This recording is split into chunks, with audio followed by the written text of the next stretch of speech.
L'atelier Photolix a ouvert en centre-ville de Lille fin 2016, comme pour contredire la malédiction des labos photo où l'on peut plus souvent lire commerce à céder que ouverture prochaine.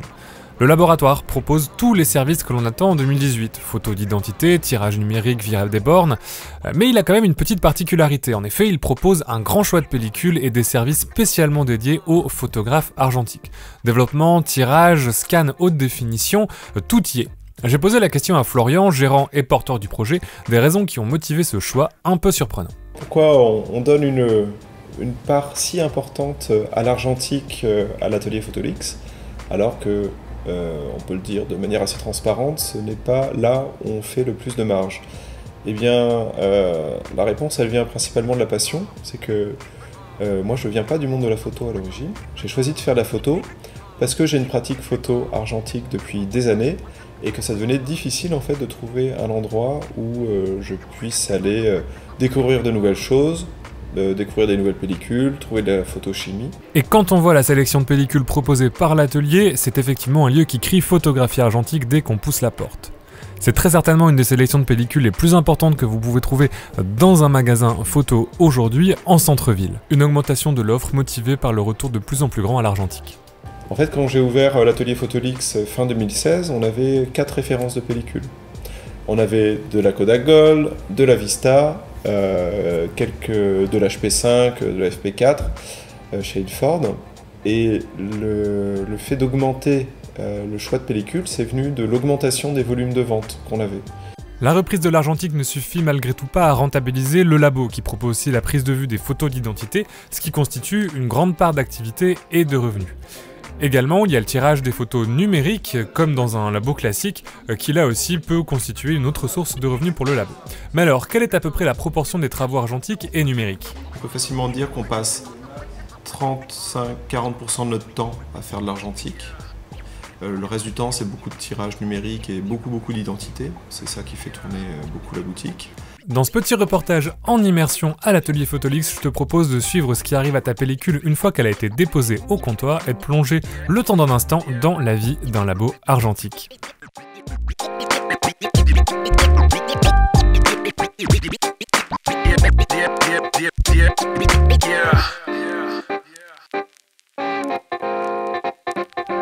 La première étape, c'est le rapport au client dans sa prise de commande. Il s'agit pour le coup de proposer le bon produit, la bonne formule, pour être sûr de lui fournir le résultat qu'il attend. C'est un process qui prend du temps, mais qui est crucial pour un labo de proximité, avec la volonté de créer des rapports durables avec ses clients. La personne arrive avec une bobine, elle ne sait pas ce qu'il y a dedans, nous on ne sait pas ce qu'il y a dedans, on ne sait pas s'il va y avoir des surprises, en dehors du fait que des images, est-ce qu'elles ont été correctement exposées ou pas. Est-ce que la personne a rembobiné en étant un peu violente, par exemple? Et c'est vraiment là où on trouve... d'être un lieu de proximité, d'avoir du temps pour accueillir les gens, c'est intéressant parce que... Ça permet de créer une relation avec le client et donc de mieux cerner les choses que simplement... Et surtout, tu as une relation que tu avais dans le passé qui était un peu la relation avec ton tireur. Savoir si, habituellement, tu aimes plutôt ces tons-là ou tu aimes plutôt cette exposition-là. Une fois déposée, la pellicule va donc se retrouver dans une pochette avec toutes les informations nécessaires à son développement et les demandes principales du client. Ces pochettes sont triées un petit peu partout dans le labo selon les tâches qui sont effectuées, selon le type de pellicule que c'est. Elles sont ensuite, pour plus de sécurité, enregistrées dans un système informatique qui va permettre de traquer l'avancement de la commande au fur et à mesure du séjour de la pellicule et de faire en sorte qu'aucune pellicule ne se perde dans le flux de travail du laboratoire qui, malgré tout, est assez important. La première étape pour le développement couleur, ça va être de mettre en chauffe la machine. C'est la première chose que va faire l'opérateur lorsqu'il va devoir traiter des pellicules couleur dans la journée. Pendant le temps de chauffe, il va pouvoir préparer les pellicules pour leur traitement en machine. Donc comment développer un film avec une machine, ici en l'occurrence la caisse. Donc la caisse, en fait, pour passer les films, elle utilise des leaders. Donc en fait, on a des leaders comme ceci en plastique, avec des petits crans ici pour que ça puisse passer dans les engrenages. Et nous, qu'est-ce qu'on vient faire? En fait, on vient sortir l'amorce du film et tout simplement le coller ici directement sur le leader. Ici, on a un extracteur. Donc, ce qu'on va faire en fait, ici, on a un petit rouleau en fait qui vient s'incruster ici et qui vient en fait rembobiner le film au maximum. Comme ça, en fait, ça nous évite d'avoir un film qui est trop détendu et du coup qui nous est impossible de sortir. Donc, on va un petit peu comme ceci. Et ensuite, on vient tout simplement glisser ici le film, rentrer l'extracteur, donc en fait c'est du scotch, c'est un adhésif sur une bande en plastique très rigide. Et là en fait je viens grossir le film à l'intérieur, donc je viens le détendre, du coup il va les serrer comme ça, il va se détendre un petit peu. Et là, hop, on sort l'amorce. Donc ici on sort l'amorce. Et là en fait, ici, donc ce petit outil qui est pratique, en fait on vient tout juste, simplement poser l'amorce ici, on referme, on a juste à couper. Et là en fait, tout est fait pour, on vient glisser ici le leader. Et en fait, avec deux petits bouts de scotch, on vient fixer ici le film. Donc nous, on préconise avant-arrière. Et également, en fait, pour pas qu'on s'y perde avec tous ces films, qu'est-ce qu'on va faire? On a des petits numéros ici en bande. Hop, donc on a un numéro pour le film et un numéro pour la pochette. Voilà. Hop. Pour le traitement des films 120, l'opération est un petit peu différente puisqu'il va falloir sortir le film en chambre noire et venir l'encastrer dans cette petite boîte qui va permettre son traitement dans la développeuse. Une fois qu'il a été noté et identifié, le film va pouvoir passer dans la développeuse. Alors la développeuse, c'est une sorte de grosse machine où il y a plusieurs cuves dans lesquelles on va trouver la chimie nécessaire au développement du film. Le réseau d'engrenage va entraîner le leader sur lequel est collé le film dans les différents bains, ce qui va permettre un traitement totalement automatique du film. Le développement de 2 films couleur prend alors à peu près 8 minutes, ce qui permet de traiter 30 à 40 films en 1 heure. Hop, donc on a vu que le leader est sorti, donc ça veut dire qu'il n'y a pas de souci dans le cheminement des racks. Donc là, la machine, elle indique qu'elle est prête. Toujours en faisant attention de bien tenir les films parce que sinon ça peut se dérouler. On vient en fait tout simplement glisser le leader ici et il se fait avaler en fait par la machine. On vient poser les films, on vient refermer et il n'y a plus qu'à attendre. Voilà. Niveau entretien, les 45 litres de chimie que contiennent la machine sont régulièrement rafraîchis pour s'assurer de la consistance des développements. De la même manière, on va venir nettoyer les racks et les différents filtres de la machine très régulièrement. Nous on a fait le choix de fonctionner avec de la chimie Kodak. C'est de la Kodak Flexicolor. Kodak Flexicolor, déjà on a remarqué sur nos tests que ça donnait des super résultats sur le C41 un peu moderne comme les Portra. On a vraiment ça fonctionne bien quoi, au niveau chimique. Et nous on a pris une variante qui est la LU pour Low Utilization, ce qui veut dire que ça correspond à je crois moins de 15 ou 20 bobines par jour. Donc on en fait un peu plus, mais il te rajoute des antioxydants en fait dans la formulation. Et les antioxydants font que en fait on peut conserver notre chimie plusieurs mois avant de la refaire. Pour le noir et blanc, le laboratoire Photolix utilise une autre machine, l'Ilfolab FP40, qui va permettre également de traiter les films noir et blanc de manière totalement automatique. Le processus de préparation des films reste exactement identique, avec une fixation sur un leader qui va permettre l'entraînement du film dans la machine, dans les différentes cuves et les différents bains, par un système d'engrenage. Comme pour la développeuse couleur, c'est une machine dans laquelle il faut remplacer les différents bains chimiques régulièrement. Au laboratoire Photolix, c'est une tâche qu'on effectue tous les trimestres ou dès qu'on voit une baisse de qualité ou de consistance dans les développements. Encore une fois, il va s'agir de faire des préparations de bains via des dilutions, comme pour un développement ou une préparation de chimie classique à la maison, sauf qu'il va s'agir d'en faire une dizaine de litres pour remplir les différentes cuves de la machine. Que ceux qui sont concernés par l'écologie se rassurent, bien évidemment, toutes les chimies usagées sont collectées dans des grandes cuves à la cave et sont récupérées régulièrement par une société spécialisée dans le traitement des déchets chimiques qui va récupérer les métaux lourds, notamment les métaux d'argent, et traiter de manière éco-responsable le reste des déchets chimiques.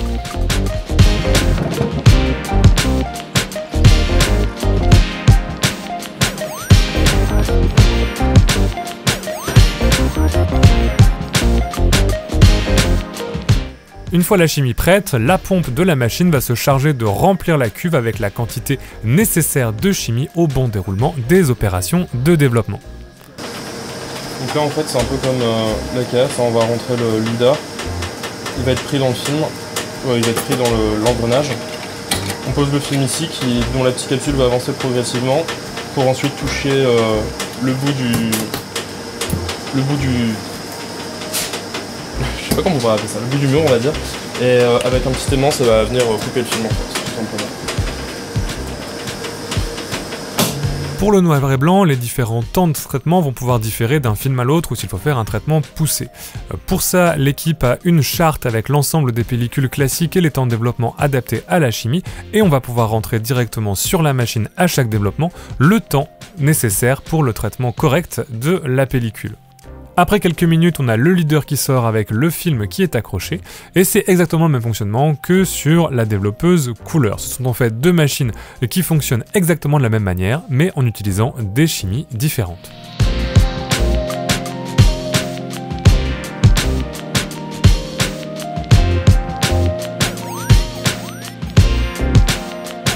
Et pour tout projet spécial et commande un petit peu particulière, pellicules atypiques, reste le développement classique à la main qui est toujours possible en cuve comme on le ferait à la maison. Il va maintenant être temps pour le film de rejoindre à nouveau sa pochette. Rappelez-vous tout à l'heure, on avait mis sur le film un petit numéro qui va permettre à l'opérateur de retrouver le film dans l'ensemble des films développés et de le matcher avec la bonne pochette, ce qui va lui donner les indications pour procéder à la suite de la commande du client.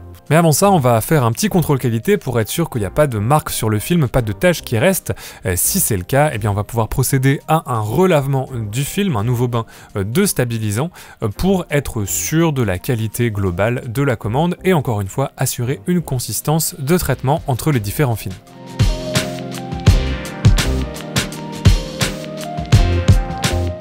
Après avoir été à nouveau lavé et correctement essuyé, s'ensuit une nouvelle inspection et le film va pouvoir rejoindre le cabinet de séchage pour un petit moment, s'assurer qu'il soit bien sec avant d'être mis sous sleeve ou en pochette. Viennent ensuite l'étape du scan et ou du tirage des différentes photos qui sont des tâches qui demandent pas mal de temps également aux différents opérateurs de l'atelier. Le principe de la tireuse argentique, c'est assez simple, c'est un gros laser qui va exposer le papier photo avec l'image, ce papier qui va ensuite passer dans différents bains de chimie pour être révélé et donner l'image. Le papier est chargé dans ces grosses boîtes opaques sous forme d'énormes rouleaux, et pour chaque type de papier, pour chaque commande, il va falloir qu'un opérateur vienne charger la machine avec le rouleau correct, par exemple pour du papier mat, pour du papier lustré ou du papier brillant.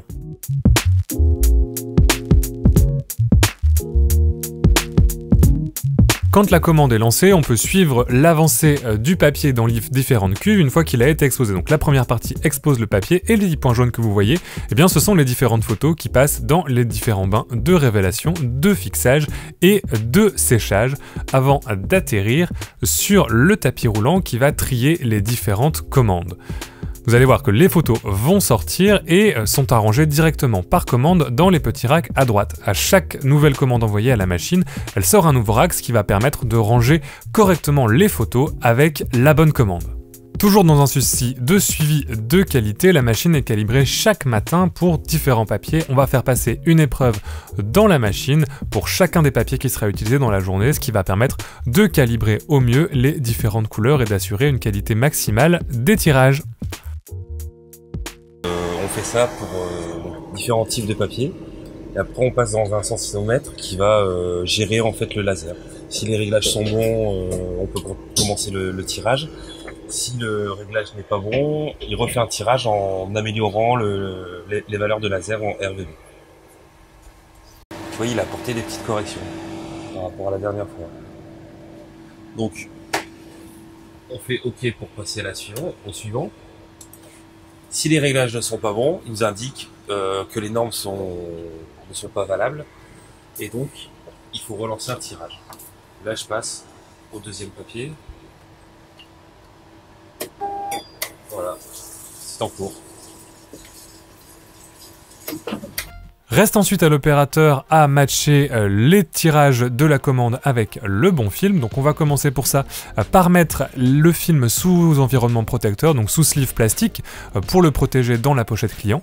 Et il va ensuite aller chercher les photos issues de la commande. Alors pour ça, il y a la référence numérique de la commande, mais il y a également le bon vieux contrôle à l'œil de s'assurer que ce sont bien les bons négatifs qui vont avec les bonnes photos présentes sur l'index et dans le paquet de tirage.